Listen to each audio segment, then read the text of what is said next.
Hello students, welcome to online classes of MICS Education. সরকারি চাকরির প্রস্তুতির জন্য অন্যতম সেরা প্রতিষ্ঠান। এখানে আপনারা WBCS, railway, PSC, SSC, school service commission, defence এবং অন্যান্য যে কোনো ধরনের রাজ্য সরকারের এবং কেন্দ্রীয় সরকারের চাকরির জন্য প্রস্তুতি নিতে পারেন ইংরেজি এবং বাংলা উভয় মাধ্যমেই। অভিজ্ঞ শিক্ষকের দ্বারা প্রশিক্ষণ দেওয়া হয়। এছাড়া প্রতি সপ্তাহে অনলাইন মক টেস্ট এবং প্রতি মাসে মাসিক মক টেস্টের মাধ্যমে আমরা ছাত্রদের সার্বিক মূল্যায়ন করে থাকি। এছাড়া সমস্ত ক্লাসের স্টাডি মেটেরিয়াল আমরা স্টুডেন্টদের পিডিএফ হিসেবেও প্রোভাইড করে থাকি। সমস্ত লাইভ ক্লাসের রেকর্ডিং দেওয়া হয়। তাহলে আজকেই যোগাযোগ করুন আমাদের সাথে নিচে দেওয়া নাম্বারগুলিতে এবং সরকারি চাকরির প্রস্তুতির জন্য নিজেকে আরেক ধাপ এগিয়ে নিয়ে যান। ধন্যবাদ।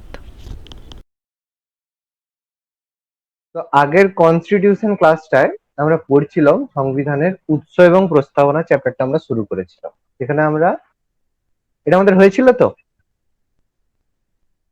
হ্যাঁ স্যার। ওকে, তো এখানে আমরা পড়েছিলাম ইন্ডিয়ান কনস্টিটিউশনের কিছু লিখিত কিছু অলিখিত বৈশিষ্ট্য থাকে, কিছু কিছু আমরা ইজিলি পরিবর্তন করতে পারি, কিছু কিছু আমরা ইজিলি পরিবর্তন করতে পারি না। মেন সোর্স আমরা বলেছিলাম 1935 সালের ভারত শাসন আইনকে। তো কনস্টিটিউশন অ্যাকর্ডিং টু কনস্টিটিউশন ভারতের সংবিধান সর্বোচ্চ আইন, তিনটে তালিকার কথা বলেছিলাম, ইউনিয়ন লিস্ট, স্টেট লিস্ট এবং কনকারেন্ট লিস্ট, তিনটে তালিকার মধ্যে আমাদের ক্ষমতা বন্টন রয়েছে, সেটা আমরা পড়েছিলাম। নেক্সট আমরা পড়েছিলাম যে প্রিয়াম্বেলের মধ্যে তিনটে টার্মকে যুক্ত করা হয়েছে। প্রিয়াম্বেল আমরা এখনো পড়িনি, এটা আমরা এতটা আমাদের পড়া হয়েছে। তারপরে আমি বলেছিলাম কিছু এসেন্সিয়াল ফিচার্স বা যেগুলোকে আমরা মৌলিক কাঠামো বলে থাকি, যার মধ্যে আমাদের ধর্মনিরপেক্ষতা কথাটি আমাদের মৌলিক কাঠামোর মধ্যে পড়ে। সংক্ষিপ্ত সূচি আমরা পড়েছিলাম, যার মধ্যে আমরা আমাদের যতগুলো পার্ট রয়েছে সে পার্টগুলোতে কোন কোনগুলো আমাদের পড়তে হবে সেগুলো সম্পর্কে পড়েছিলাম। নেক্সট আমরা ইন্ডিয়ান কনস্টিটিউশনের যে বিভিন্ন শিডিউল রয়েছে সেই শিডিউল গুলো সম্পর্কে আমরা পড়েছিলাম। নেক্সট তারপর আমরা এতটা আমাদের হয়েছিল।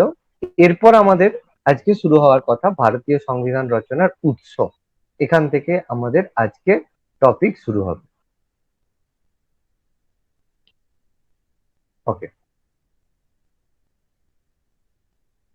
দেখো, তো ভারতীয় সংবিধানে যে আমি বলেছিলাম ভারতীয় ইন্ডিয়ান কনস্টিটিউশনকে বলা হয় এ ব্যাগ অফ বরোইং। আমি একটা কথা বলেছিলাম ইন্ডিয়ান কনস্টিটিউশনকে বলা হয় এ ব্যাগ অফ বরোইং। কেন বলা হয় এ ব্যাগ অফ বরোইং? কেন বলা হয়? কারণ বলেছিলাম যে ইন্ডিয়ান কনস্টিটিউশন বা ভারতের সংবিধান বিভিন্ন জায়গা থেকে কালেক্ট করা হয়েছে। এই জন্য সেইগুলো কোনটা কোন জায়গা থেকে বা কোন দেশ থেকে কালেক্ট করা হয়েছে সেটা আমাদের জানতে হবে। এই জন্য ইন্ডিয়ান কনস্টিটিউশনকে এ ব্যাগ অফ বরোইংস বলা হয়ে থাকে। এটা আমি আগের দিন তোমাদের ক্লাসে বলেছিলাম। তো আমরা আজকে জানবো যে এই যে ফিচার্স গুলো এগুলো কোন দেশ থেকে ইন্ডিয়াতে কি কি জিনিস অ্যাডপ্টেড করা হয়েছে। প্রথম যেটা বললাম যে 1935 সালের ভারত শাসন আইনকে আমরা ভারতের ইন্ডিয়ান কনস্টিটিউশনের মূল উৎস বলে থাকি। সেখান থেকে আমরা নিয়েছি ভারতের যুক্তরাষ্ট্রীয় কাঠামো, অর্থাৎ ফেডারাল স্কিম এবং যুক্তরাষ্ট্রীয় বিচার ব্যবস্থা, মানে রোল অফ ফেডারাল জুডিশিয়ারি। যুক্তরাষ্ট্রীয় কাঠামো বলতে আমরা কি বুঝি? দেখো, যুক্তরাষ্ট্রীয় কাঠামো বলতে আমাদের কি হয়, স্ট্রাকচারটা আমি বলেছিলাম তোমাদের ইন্ডিয়াকে আমরা ফেডারাল বলতে পারি না, ইন্ডিয়াকে আমরা বলি কোয়াসি ফেডারাল। আমাদের মনে রাখতে হবে ইন্ডিয়াকে আমরা বলি কোয়াসি ফেডারাল। কেন কোয়াসি ফেডারাল বলি? কারণ ইন্ডিয়ার মধ্যে আমরা কিছু ফেডারাল স্ট্রাকচার পেলেও সম্পূর্ণভাবে ফেডারাল স্ট্রাকচার আমরা কিন্তু পাই না। এই কারণে আমরা ইন্ডিয়ান কনস্টিটিউশনকে কোয়াসি ফেডারাল বা আংশিক ফেডারাল বলি। কি কিছু কিছু ফেডারাল স্ট্রাকচার মানে কি, যেখানে সেন্ট্রাল গভর্নমেন্ট একটা পাওয়ার হোল্ড করবে, স্টেট গভর্নমেন্ট একটা পাওয়ার হোল্ড করবে। মানে যেটা আমাদের ফেডারেশনের ক্ষেত্রে হয়ে থাকে যে সেন্ট্রাল গভর্নমেন্টের মধ্যে সেন্ট্রাল গভর্নমেন্টের হাতে পাওয়ার থাকে, স্টেট গভর্নমেন্টের হাতে পাওয়ার থাকে। কিন্তু আমাদের মার্কিন যুক্তরাষ্ট্র বা ইউএস সম্পূর্ণ ফেডারাল স্ট্রাকচার গঠন করে। অর্থাৎ ইউএস এর মধ্যে ইউনাইটেড স্টেটস এর মধ্যে যে কান্ট্রি গুলো রয়েছে, যেমন ব্রাজিল রয়েছে, আর্জেন্টিনা রয়েছে, কানাডা রয়েছে, এই জায়গাগুলো ইউনাইটেড স্টেটস এর মধ্যে থাকলেও এরা কিন্তু পৃথকভাবে আইন তৈরি করতে পারে। মানে কি, বিধানসভা থেকে যেটা আমাদের রাজ্যে হয়, যে রাজ্য একটা আলাদা করে কিন্তু কেন্দ্র সরকার একটা আলাদা আইন করে। কিন্তু ফেডারেল স্ট্রাকচারের মধ্যে এরকম কোনো আইন হয় না যেটা টোটাল ইউএস এর মধ্যে কার্যকরী হয়। কিন্তু ইন্ডিয়ার মধ্যে এরকম জিনিস হয় যে সাপোজ নাগরিকত্ব সম্পর্কিত বিষয়, সেটা যদি ইন্ডিয়াতে পাস হয়ে থাকে সেটা কিন্তু অল ওভার ইন্ডিয়াতেই পাস হবে। মানে ইন্ডিয়ার মধ্যে যতগুলো স্টেট রয়েছে, ওয়েস্ট বেঙ্গল, বিহার, উড়িষ্যা, যত স্টেট রয়েছে সবাইকে এই রুল কিন্তু ফলো করতে হবে। কিন্তু ইউনাইটেড স্টেটস এর মধ্যে কোনো আইন তৈরি যদি হয়, মানে মার্কিন যুক্তরাষ্ট্রে, সেটা প্রত্যেকটা দেশ মানতেও পারে, নাও মানতে পারে, এটা কিন্তু ম্যান্ডেটরি নয়। অর্থাৎ তারা নিজেদের দেশের আলাদা আলাদা ভাবে কনস্টিটিউশন তৈরি, মানে আইন সেখানে তৈরি করতে পারে। এবং তার সাথে সাথে আরো একটা ব্যাপার, যে আমাদের ইন্ডিয়াতে আমি বলবো যে আমাদের একক নাগরিকত্ব রয়েছে। অর্থাৎ একজন ব্যক্তি যে ইন্ডিয়ার সিটিজেনশিপ, সে ইন্ডিয়ার সিটিজেনশিপ হিসাবে সে যে কোনো স্টেটের সিটিজেনশিপ কিন্তু পাবে। মানে আমাদের নাগরিকত্ব এক নাগরিকত্ব টাইপ। মানে আমরা ওয়েস্ট বেঙ্গলে থাকি, পাঞ্জাবে থাকি, বিহারে থাকি, যেখানেই থাকি, আমরা বা আমরা পরিচিত হব ভারতীয় হিসেবে। কিন্তু আমেরিকাতে কি হয়, কেউ যদি সিটিজেনশিপ নিতে চায়, তাকে প্রথমে কানাডার সিটিজেনশিপ নিতে হবে বা ব্রাজিলের সিটিজেনশিপ নিতে হবে। মানে সে যেই দেশে বসবাস করছে সেই জায়গার তার সিটিজেনশিপ তাকে নিতে হবে, বা ক্যালিফোর্নিয়ার সিটিজেনশিপ নিতে হবে। তারপর যদি সে এলিজিবল হয় তাহলে সে মার্কিন সিটিজেনশিপ পাবে। মানে দুটো স্ট্রাকচারের মধ্যে কিন্তু আমরা অনেক পার্থক্য দেখতে পাই। কিছু কিছু আমরা ফেডারেল স্ট্রাকচারের সম্পর্ক বা মানে সিমিলারিটি পেলেও অনেক কিছু আমরা কিন্তু আলাদা পাই। এই জন্য ইন্ডিয়াকে আমরা কোয়াসি ফেডারাল বা যুক্তরাষ্ট্রের মতো বা যুক্তরাষ্ট্র প্রতিম বলে থাকি। আমি পরে এটা দেখাবো। সেটা আমাদের যুক্তরাষ্ট্রীয় কাঠামো কিছু অংশ আমাদের রয়েছে। যুক্তরাষ্ট্রীয় বিচার ব্যবস্থার ক্ষমতা, বিচার ব্যবস্থা কি, আমরা দেখো আমাদের যদি কোনো কেস হয় বা কোনো যদি আমাদের যদি কোনো একটা কেস হলো, সেখানে এবার কোর্টে তোমার শাস্তি হলো যে তোমার হচ্ছে 10 বছর জেল হবে, এরকম একটা শাস্তি তোমার কোর্টে হলো। এবার তুমি কি করতে পারো, কোর্টের সেই এর এগেনস্টে তুমি কোর্টে তুমি আপিল করতে পারো যে না, আমার যে এটা দেওয়া হয়েছে এটা ভুল রয়েছে, মানে আমি কোনো কিছু ভুল করিনি, তবুও আমার হচ্ছে আমাকে শাস্তি দেওয়া হয়েছে। এরকম স্ট্রাকচার, এরকম দাবি কিন্তু আমরা করতে পারি। মানে আমরা যে বিচার যেটা রয়েছে বা যে বিচারটা বলা হয়েছে সেটাকে আমরা পুনর্বিবেচনা করতে পারি। বা আমাদের স্ট্রাকচারের মধ্যে একদম উপরে রয়েছে সুপ্রিম কোর্ট, তারপর রয়েছে হাইকোর্ট, তারপর রয়েছে ডিস্ট্রিক্ট কোর্ট, তাই তো? এরকম তিনটে টাইপের কোর্ট রয়েছে। তাহলে আমরা প্রথমে ডিস্ট্রিক্ট কোর্টে যাব, ডিস্ট্রিক্ট কোর্টে যদি আমরা ঠিকঠাক না পাই তাহলে আমরা হাইকোর্টে যাব, হাইকোর্টে না পেলে সুপ্রিম কোর্টে যাব।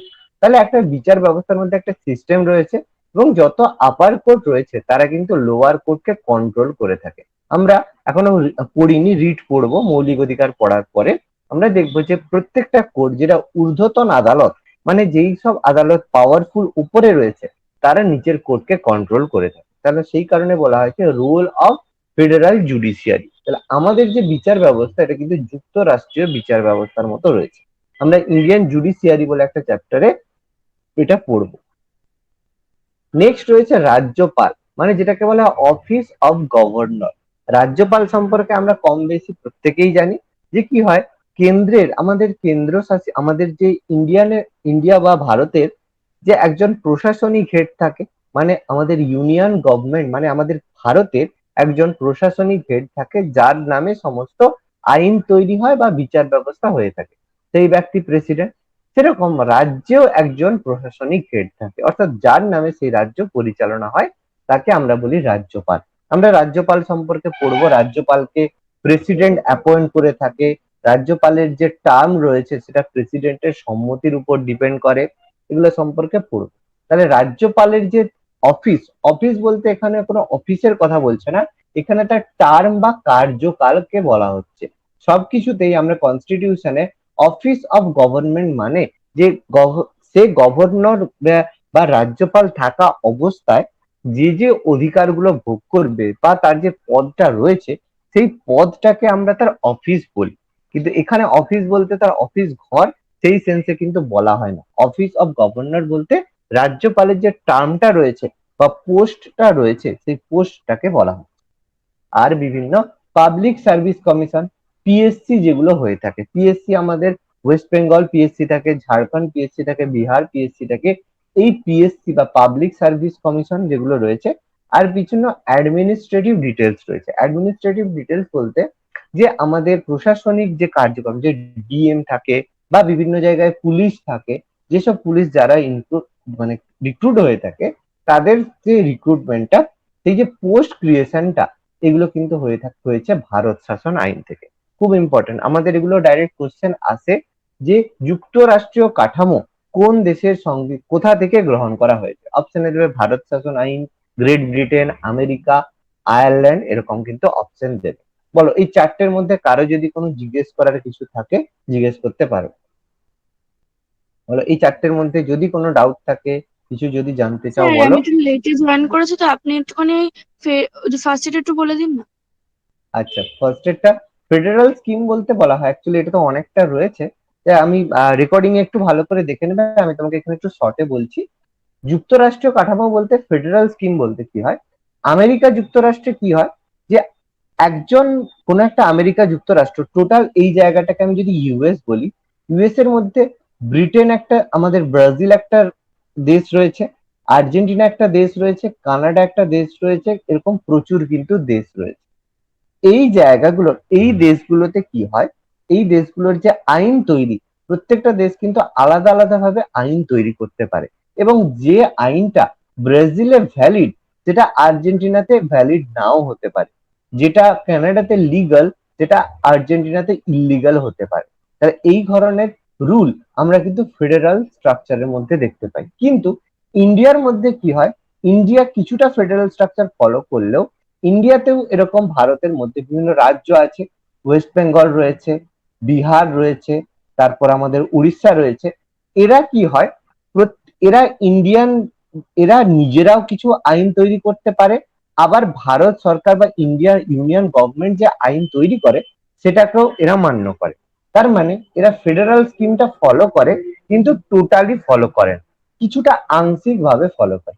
এই জন্য আমি ইন্ডিয়ার যে স্ট্রাকচারটাকে, এটাকে আমরা বলি কোয়াসি ফেডারাল বা যুক্তরাষ্ট্রের মতো বা কোয়াসি ফেডারাল। বোঝা গেছে সোমা? হ্যাঁ স্যার, বোঝা গেছে। ওকে, এবার দেখো, নেক্সট আমাদের ভেরি ভেরি ইম্পর্টেন্ট একটা জায়গার মধ্যে আসবো। নেক্সট জায়গা সেটা হচ্ছে গ্রেট ব্রিটেন। যে গ্রেট ব্রিটেন থেকে আমরা কি কি জিনিস অ্যাডপ্ট করেছি বা ব্রিটেন থেকে আমরা কি কি জিনিস গ্রহণ করেছি। খুব ইম্পর্টেন্ট কিন্তু আমরা যে গ্রেট ব্রিটেন থেকে কোন কোন জিনিস গ্রহণ করেছি সেগুলো কিন্তু আমাদের জানতে। যে আমরা দেখেছি যে বেশিরভাগ যেসব জিনিস যেগুলো আমরা অ্যাডপ্ট করেছি সেগুলো কিন্তু গ্রেট ব্রিটেন থেকেই অ্যাডপ্ট করেছি। তাহলে ব্রিটেন থেকে প্রথম যেটা আমরা অ্যাডপ্ট করেছি, খুব ইম্পর্টেন্ট, সেটা হচ্ছে সংসদীয় শাসন ব্যবস্থা বা যেটাকে আমরা বলবো পার্লামেন্টারি গভর্নমেন্ট। আমরা জানি আমাদের যে ল হাউস বা আইন কক্ষ, যেটাকে আমরা পার্লামেন্ট বলি বা সংসদ বলি, এই সংসদে দুটো কক্ষ রয়েছে। একটা হচ্ছে আমাদের লোকসভা রয়েছে, আর একটা রাজ্যসভা রয়েছে। দুটো কক্ষ রয়েছে এবং এই দুটো কক্ষতে আইন তৈরি, আমরা চ্যাপ্টার পড়বো, আমরা লোকসভা রাজ্যসভা চ্যাপ্টার টোটালি পড়বো, কিভাবে কাজ করে, কিভাবে আইন তৈরি হয় আমাদের পড়তে হবে। এই যে আমাদের যে আইন তৈরির ব্যাপারটা লোকসভা বা পার্লামেন্টের মাধ্যমে হবে, মানে পার্লামেন্টের এই যে মেম্বার, লোকসভা রাজ্যসভার মেম্বাররা জনগণের দ্বারা নির্বাচিত হয়। তাহলে সেই জায়গায় যে সংসদ যে আইন তৈরি করবে সেটাকেই চূড়ান্ত বলে মনে করা হয়।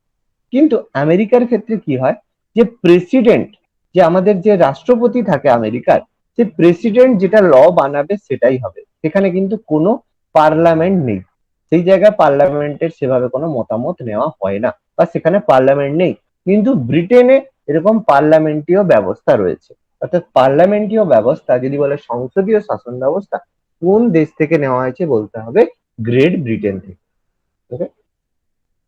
নেক্সট হচ্ছে আইনের শাসন, যেটাকে বলা হয় রুল অফ ল, এবং আইন প্রণয়ন পদ্ধতি, রুল মেকিং প্রসিডিওর।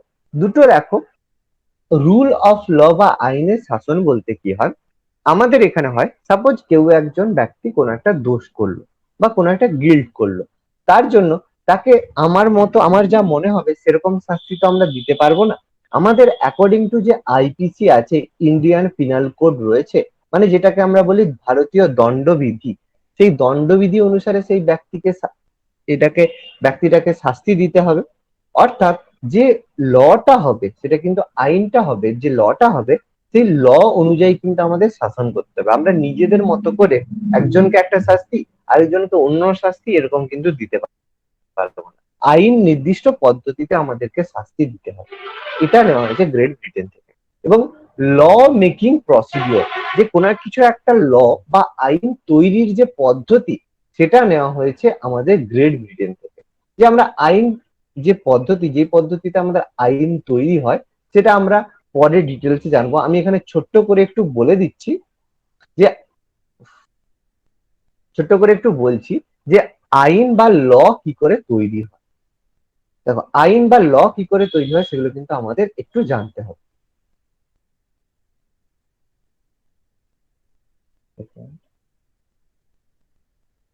ওকে, আইন বা ল কিভাবে তৈরি হয় সেটা কিন্তু আমাদের একটু জানতে হবে, কারণ সেটা আমরা যদি প্রসিডিওরটা একটু দেখি যে আইন বা ল কি করে তৈরি হয়, তাহলে আমরা কিন্তু বুঝতে পারবো। এটা আমরা ডিটেলসে পরে পড়বো। এখন আমি তোমাদের একটু ডিসকাস করে দিচ্ছি যে কিভাবে আইন বা ল তৈরি হয়। প্রথমে কি হয়, যে আমাদের দুটো হাউস রয়েছে, লোকসভা এবং রাজ্যসভা। এবং পার্লামেন্ট যদি বলা হয় পার্লামেন্ট কি কি নিয়ে গঠিত, তোমরা বলবে স্যার লোকসভা রাজ্যসভা, কিন্তু মনে রাখবে শুধু লোকসভা রাজ্যসভা নিয়ে কিন্তু পার্লামেন্ট গঠিত নয়। লোকসভা রাজ্যসভা প্লাস প্রেসিডেন্ট, তিনজনকে নিয়ে একসাথে আমাদের পার্লামেন্ট গঠিত হয়। এটা কিন্তু আমাদের সব সময় মনে রাখতে হবে। তাহলে কিভাবে আইন তৈরি হয়ে থাকে, কোনো কিছু আইন বা ল কিভাবে তৈরি হয়? প্রথমে কোনো একটা জিনিস, যে একটা আইন তৈরি করার প্রয়োজন হলো যে সন্ধ্যের পরে, সন্ধ্যের পরে 10টার পরে কারো ঘর থেকে বেরোনো যাবে না, এরকম একটা আইন তৈরির প্রয়োজন। তাহলে সেটা কি হবে, আইদার লোকসভা বা রাজ্যসভায় সেটাকে পেশ করা হবে। যখন সেটা পেশ হবে, সেটার নাম হবে বিল। ওকে, BILL, তার নাম হবে বিল। এবারে বিলটা লোকসভার মধ্যে আলোচনা হবে, লোকসভার যারা মেম্বার থাকবে, রাজ্যসভার মেম্বার থাকবে, তারা আলোচনা করবে। তারা আলোচনা করে যখন সম্মত হবে যে এটা পাস করা উচিত, এবার সেখানে অনেক রকমের মেজরিটি আছে। কোনো কোনো জায়গায় 50 সিম্পল মেজরিটি থাকে, কোনো কোনো জায়গায় স্পেশাল মেজরিটি থাকে, সেগুলো আমরা পরে পড়বো। মোটামুটি কোনোভাবে এখান থেকে সম্মতি লাভ করলো, তখনও কি বিলটা ল হয়ে গেল? তখনও কিন্তু হলো না। তখন কি হবে, সেই বিলটা যাবে প্রেসিডেন্টের কাছে। প্রেসিডেন্ট সেই বিলে যখন সাইন করবে, অর্থাৎ সম্মতি দেবে, যেটাকে আমরা বলে থাকি অ্যাসেন্ট। এই টার্ম গুলো আমি আস্তে আস্তে তোমাদের পড়াবো। আমাকে কিন্তু পার্টিকুলারলি টার্ম বলতে হবে। যে রাষ্ট্রপতি কোনো বিলে সম্মতি জানালো মানে এগ্রি করলো, এগ্রি বললে হবে না, কথাটা আমাকে অ্যাসেন্ট বলতে হবে, অ্যাসেন্টই বলতে হবে, কোনো সিনোনিমস কোনো কিছু নয়। পার্টিকুলার যে টার্ম বলা হবে সেই টার্ম গুলোই বলতে হবে। প্রেসিডেন্টের অ্যাসেন্ট, ASSENT, কোনো পারমিশন নয়, কোনো এগ্রি নয়, কিছু নয়, অ্যাসেন্ট কথাটাই বলতে হবে। ওকে, এখানে নিজের মতো করে কোনো ল্যাঙ্গুয়েজ কিন্তু তোমরা দিতে পারবে না, এখানে পার্টিকুলার যে টার্ম বলবে সেটাই ইউজ করতে হবে। প্রেসিডেন্ট যখন এতে অ্যাসেন্ট বা সম্মতি দেবে, তখন বিলটা পরিণত হবে লতে। যতক্ষণ না প্রেসিডেন্ট এতে সাইন করবে না, ততক্ষণ এটা কিন্তু বিল হিসেবে থাকবে। তাহলে এই যে স্ট্রাকচার বা এই যে পদ্ধতিটা, এটা নেওয়া হয়েছে গ্রেট ব্রিটেন থেকে। ওকে, নেক্সট আমি বললাম সিটিজেনশিপ, সিঙ্গেল সিটিজেনশিপ। আমি বললাম ভারতের নাগরিকত্ব হচ্ছে সিঙ্গেল সিটিজেনশিপ। অর্থাৎ কোনো একটা ব্যক্তি, আমি ইন্ডিয়ার মধ্যে, আমি এই কথাটা অলরেডি বললাম যে ইন্ডিয়ার মধ্যে থাকা কোনো ব্যক্তি, সে যদি আইদার ওয়েস্ট বেঙ্গল থাকুক, বা বিহারে থাকুক, বা গুজরাটে থাকুক, বা আমাদের হচ্ছে কেরালাতে থাকুক, বা অন্ধ্রপ্রদেশে থাকুক, ভারতের যে কোনো রাজ্যেই থাকা যে কোনো ব্যক্তি ভারতের নাগরিক হিসেবেই পরিচিত হবে। সে পশ্চিমবঙ্গের নাগরিক, বা বিহারের নাগরিক, বা গুজরাটের নাগরিক, বা কেরালার নাগরিক হিসেবে পরিচিত হবে না, সে ইন্ডিয়ার নাগরিক হিসেবে পরিচিত হবে। অর্থাৎ ভারতের ভূখণ্ডে যেখানেই থাকুক না কেন, সে পরিচিত হবে ভারতীয় হিসাবে, সে পরিচিত হবে ভারতীয় বা ইন্ডিয়ান হিসাবে। এই ধারণা, একক নাগরিকত্বের ধারণা আমরা নিয়েছি গ্রেট ব্রিটেন থেকে। দ্বিকক্ষ বিশিষ্ট সংসদ, যেটাকে বলা হয় বাইক্যামেরালিজম। আমরা বলেছি যে আমাদের যে হাউস আছে এটা দ্বিকক্ষ বিশিষ্ট, একটা রয়েছে লোকসভা, একটা রয়েছে রাজ্যসভা। তার মধ্যে লোকসভাকে বলা হয় নিম্নকক্ষ, হাউস অফ দ্য পিপল, আর রাজ্যসভাকে বলা হয় উচ্চকক্ষ, কাউন্সিল অফ দ্য স্টেটস। মানে পরে এগুলো ডিটেলস কিন্তু পড়বো। অর্থাৎ ভারতের যে সংসদ রয়েছে সেটা দুকক্ষ বিশিষ্ট। এই কারণে আমরা এই যে দ্বিকক্ষ বিশিষ্ট সংসদ বা বাইকামারালিজম, এটা ব্রিটেনের কনস্টিটিউশন। নেক্সট রয়েছে মন্ত্রিসভার কাছে মন্ত্রিসভার দায়বদ্ধতা, অর্থাৎ ক্যাবিনেট সিস্টেম। আমরা এখানে দায়বদ্ধতা, যেটা একটা আমাদের টার্মটা রয়েছে, যেটা আমাদের ইংলিশে বলা হয় কালেকটিভলি রেসপন্সিবল। এখানে টার্মটা আমরা পরে পড়বো, ডিটেলসে পড়বো। এখানে আমি তোমাদের বলছি, যতটা মনে রাখতে পারবে সুবিধা হবে কি, যখন আমি এগুলো পড়াবো ডিটেলস, তখন এগুলো যদি নিজেরা একটু বলতে পারো যে স্যার আপনি এটা বলেছিলেন, তাহলে কিন্তু পড়াটা ভালো হবে। নাহলে সবকিছু আবার নতুন নতুন মনে হবে। একটু এগিয়ে থেকে এই জন্য প্রত্যেককে আমি বলছি। কালেকটিভলি রেসপন্সিবল বা দায়বদ্ধতা বলা হয়। এই দায়বদ্ধতা বলতে লোকসভার কাছে মন্ত্রিসভার দায়বদ্ধতা বলতে কি হয়, কোনো একজন লোকসভার মধ্যে মন্ত্রিসভা কি থাকে, মন্ত্রিসভার যে কোনো মন্ত্রী প্রত্যেককে কিন্তু তার মানে তাকে হচ্ছে ঠিকঠাক ভাবে বসবাস করতে হবে। আমরা একটা প্রস্তাব করবো, অনাস্থা প্রস্তাব একটা প্রস্তাব এসে থাকে।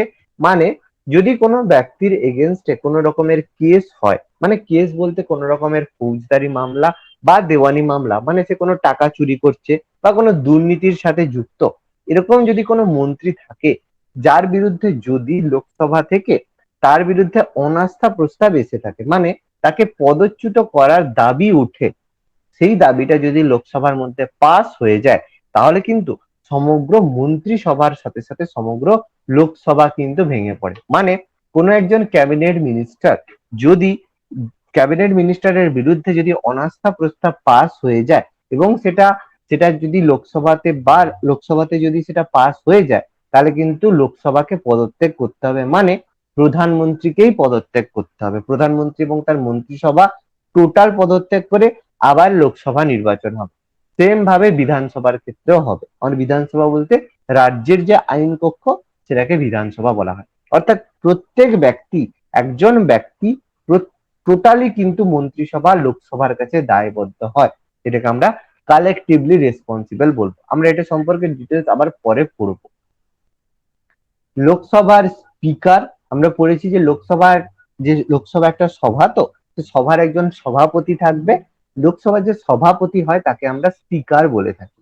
এবং সেই স্পিকারের অফিস, মানে তার যে কার্যক্রম, সে অফিস কিন্তু যে কালেক্ট করা হয়েছে, যে একজন স্পিকার থাকবে, একটা লোকসভা হবে, তার স্পিকার থাকবে। তার যেমন রাজ্যসভার অফিস পড়েছিলাম, সেরকম লোকসভার অফিস ব্রিটেন থেকে নেওয়া হয়েছে। প্রধানমন্ত্রী এবং রাষ্ট্রপতির অফিস, মানে একজন প্রধানমন্ত্রী থাকবে, একজন রাষ্ট্রপতি থাকবে, এই যে থট, এর অফিস নেওয়া হয়েছে গ্রেট ব্রিটেন থেকে। শক্তিশালী নিম্নকক্ষ, এই লোকসভা রাজ্যসভার মধ্যে পাওয়ারফুল আমরা কিন্তু বলি লোকসভাকে। কারণ বলি লোকসভা যেহেতু জনগণের দ্বারা নির্বাচিত প্রতিনিধি থাকে, এই জন্য লোকসভার পাওয়ার বেশি। আমরা কি কি বিষয়ে পাওয়ার বেশি হয়, কেন বেশি হয়, আমরা ডিটেলসে জানবো। এখন মনে রাখবো শুধু যে লোকসভার পাওয়ার সমস্ত দিক থেকে বেশি হয়।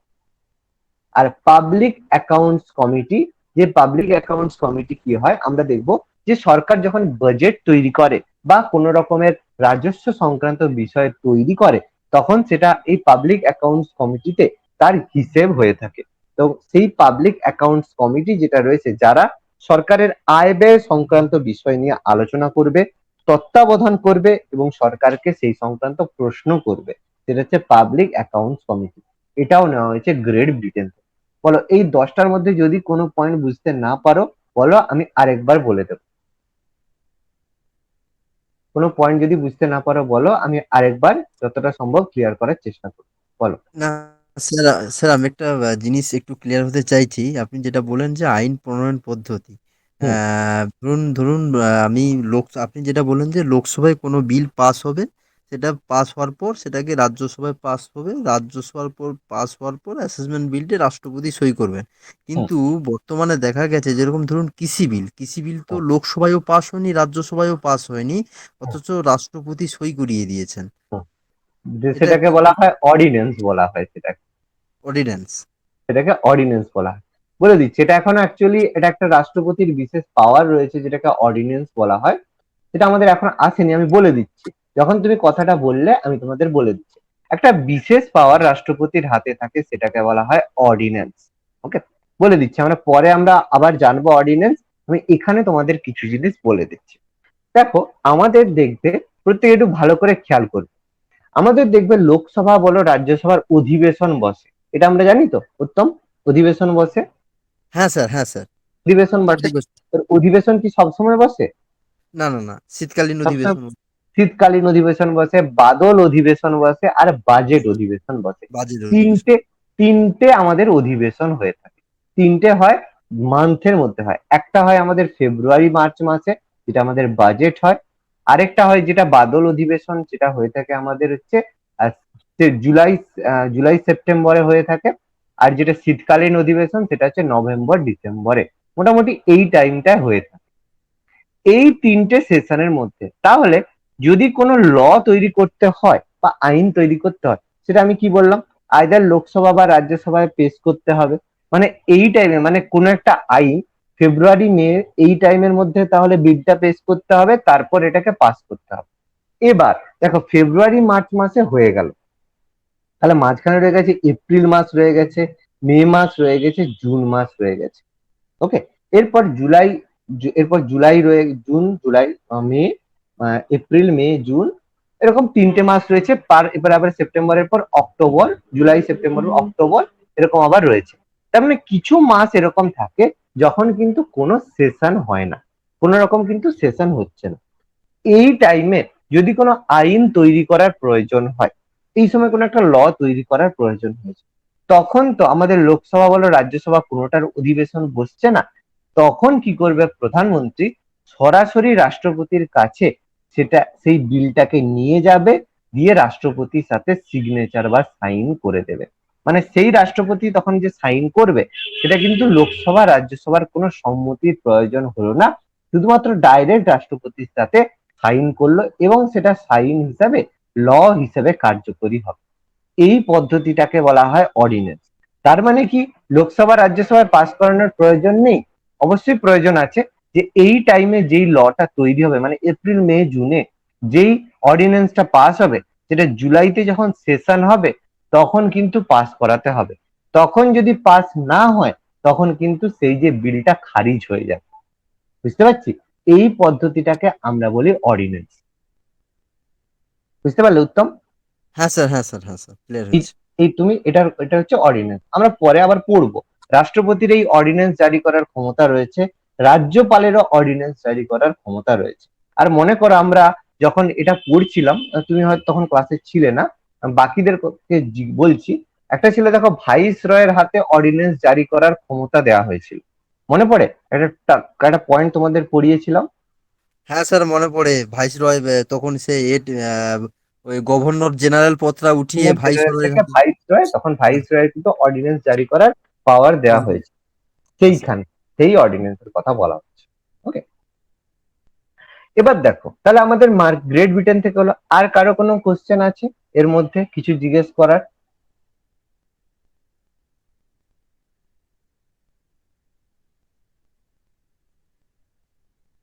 ওকে, নেক্সট দেখো, আমরা মার্কিন যুক্তরাষ্ট্র থেকে কি কি জিনিস নিয়েছি। খুব গুরুত্বপূর্ণ, মার্কিন যুক্তরাষ্ট্র থেকেও আমাদের কিছু কিছু জিনিস অ্যাডপ্টেড করা হয়েছে। তার মধ্যে প্রথম, সেটা হচ্ছে প্রিঅ্যাম্বেল বা প্রস্তাবনা। আমরা আজকেই পড়বো প্রস্তাবনা সম্পর্কে। দেখবে প্রত্যেক গভর্নমেন্ট বইয়ের প্রথমে লেখা থাকে, আমরা ভারতের জনগণ ভারতকে এই সার্বভৌম সমাজতান্ত্রিক হিসেবে করবো, এরকম একটা লেখা থাকে, we the people of India. কি লেখা থাকে আমি সেটাও একটু পরে দেখাবো। সেই যে প্রস্তাবনা, অর্থাৎ যে একটা সংবিধানের যে একটা প্রস্তাবনা থাকবে, যেটাকে আমরা সংবিধানের বলতে পারি যে সারাংশও বলতে পারি, আমরা পরে একটু পরেই পড়বো সংবিধানের সারাংশ, বা সেই সারাংশ হিসেবে আমরা প্রিয়াম্বেলকে বলতে পারি। সেই প্রিয়াম্বেলটা নেওয়া হয়েছে মার্কিন যুক্তরাষ্ট্র থেকে। প্রস্তাবনার যে ধারণা, প্রস্তাবনাটা নেওয়া হয়েছে মার্কিন যুক্তরাষ্ট্র থেকে। নেক্সট, ভেরি ভেরি ইম্পর্টেন্ট, যেটা আমাদের প্রচুর পরীক্ষায় পড়ে, মৌলিক অধিকার। আমাদের চ্যাপ্টার পড়বো আমরা, তৃতীয় পার্টে আমরা পড়বো মৌলিক অধিকার। এই যে মৌলিক অধিকারের ধারণা বা মৌলিক অধিকার, যে মানুষের একটা ইন্ডিয়ান সিটিজেনদের একটা মৌলিক অধিকার থাকা উচিত, ফান্ডামেন্টাল রাইটস থাকা উচিত, এটা নেওয়া হয়েছে মার্কিন যুক্তরাষ্ট্র থেকে। বিচার বিভাগীয় স্বাধীনতা, যেটাকে বলা হয় ইন্ডিপেন্ডেন্স অফ জুডিশিয়ারি। দেখবে আমাদের যে বিচারগুলো হয়ে থাকে এটা কিন্তু কখনো রাষ্ট্রপতি বলে দিল যে একে দোষী করে দাও, প্রধানমন্ত্রী বলে দিল একে দোষী করে দাও, এটা কিন্তু হয় না। একটা কোর্টের আইন নির্দিষ্ট পদ্ধতিতে কিন্তু আমাদের বিচার হয়ে থাকে, এবং এই বিচারক যারা হয় তারা কিন্তু বিভিন্নভাবে মানে রাজনৈতিক দিক থেকে প্রভাব মুক্ত হয়ে থাকে। যদিও অনেকটা মানে অনেকটাই প্রভাব বর্তমানে বিস্তার হচ্ছে, কিন্তু তবুও কিন্তু টোটালি প্রভাব বিস্তার করতে পারে না।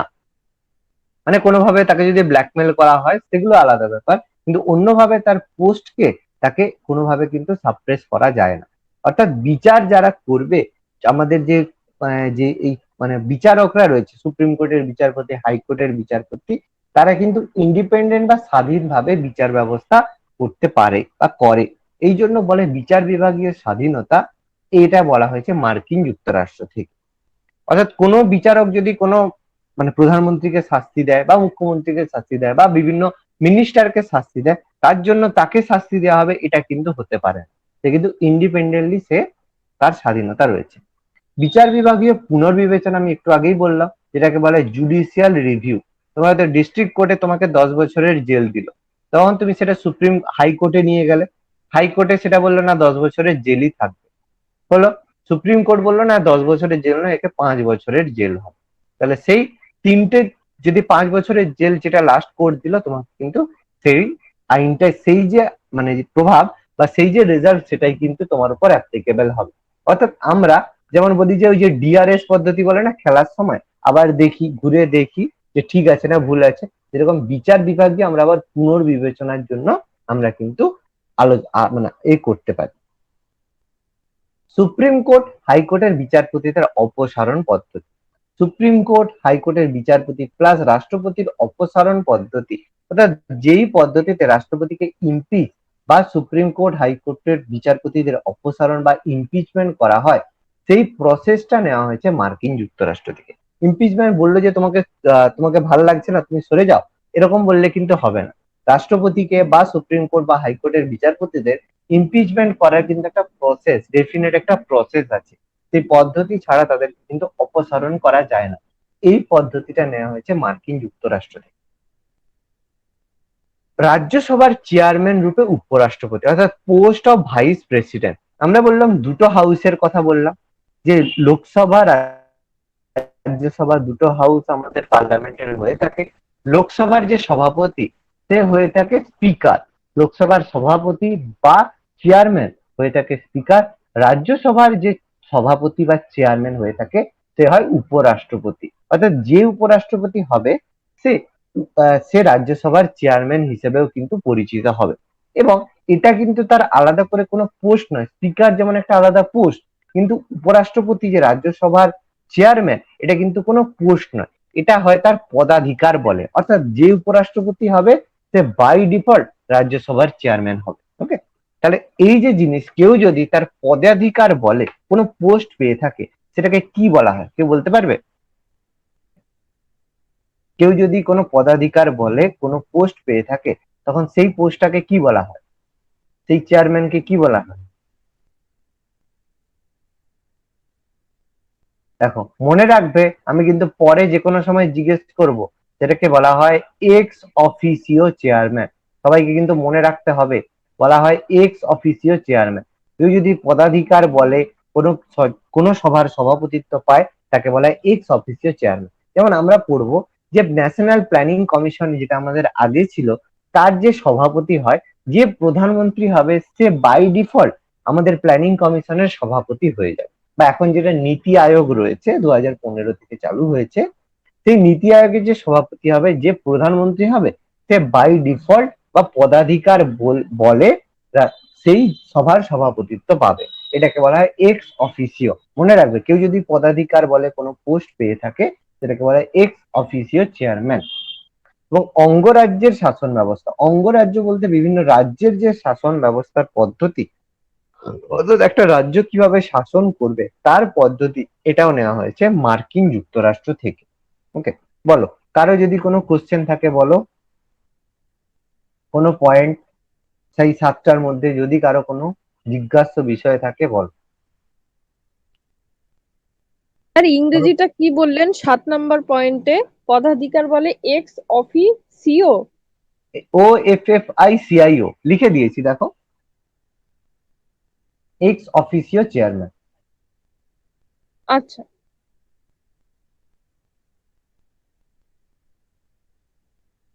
ওকে, বলো আর কারো কোনো ডাউট, কোনো কোশ্চেন আছে মার্কিন যুক্তরাষ্ট্র থেকে, এই পয়েন্ট গুলো থেকে?